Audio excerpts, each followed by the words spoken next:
इतना देर से फोन वेटिंग बा और कहाँ बिजी बानी इतना? अरे काम के फोन रहे यार। कौन काम बा? 1 घंटा 2 घंटा कौन काम बा रउअर?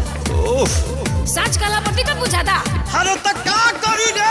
हाँ तो फोन उठाओ करी ना हमार। बतियाई ना। हाँ तो जाओ ऊपर से बतियावा।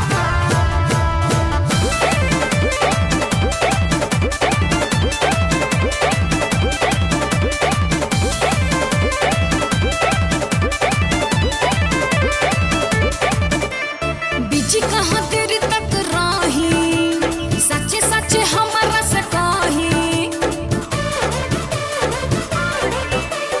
बिजी कहाँ देरी तक रही, और सच्चे सच्चे हमारा से कही। छोही तोर तोहर जानतानी, सच बताई। एगो तू ही बड़ू रानी, हम दिल से कहतानी। गलत फहमी बातो है कि दूगो रखले बनी। गलत फहमी बातो है कि दूगो रखले बनी। मान जाना। झूठो के लोग कला कइले बड़े। कला कले वाले रो रे के बुझत का? फोन गाड़ी चलावतनी। ऐसे कैसे रो रात देखतानी? तो लड़ा दी। फोन उठाओ के खाली कौन इतना का खिसियातानी? कबो बीजी या कबो बंद बतावता काहे? अरे बैटरी डिस्चार्ज हो गई रहे। अच्छा हमरा पे डिस्चार्ज? हम पे यकीन करो जी, हम पे यकीन करो जी, हम पे यकीन करो जी। तोहरे से प्यार करीला, जानी कहला में पारो जी।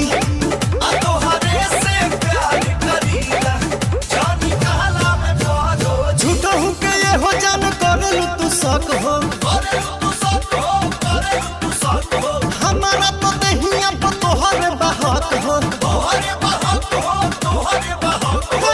झूठा हूँ के ये हो जान कर लू तू शक हो। हमारा तो दहिया पर तोहरे बहक हो।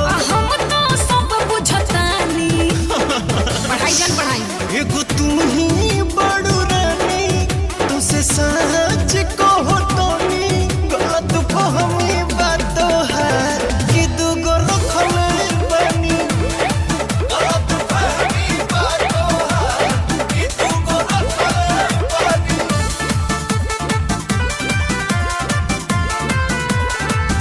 अब कबो कबो आउट ऑफ कवरेज भी बताओता। नेटवर्क ना रहे। आवत हर नेटवर्क खरावतानी आवत तू। चलो फोन रखो। रख के दिखावतानी। अच्छा तोहरा के कैसे विश्वास दिलाई?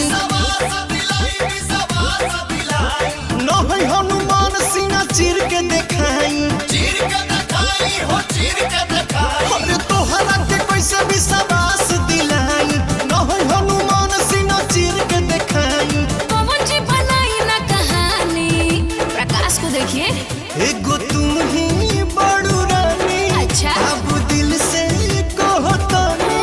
गलत फहमी बात है कि दूगो रखले बनी। गलत फहमी बात है कि दूगो रखले बनी। एक बात बताओ, ई के कहला? रउए संतोष रानू और छोटे बाबा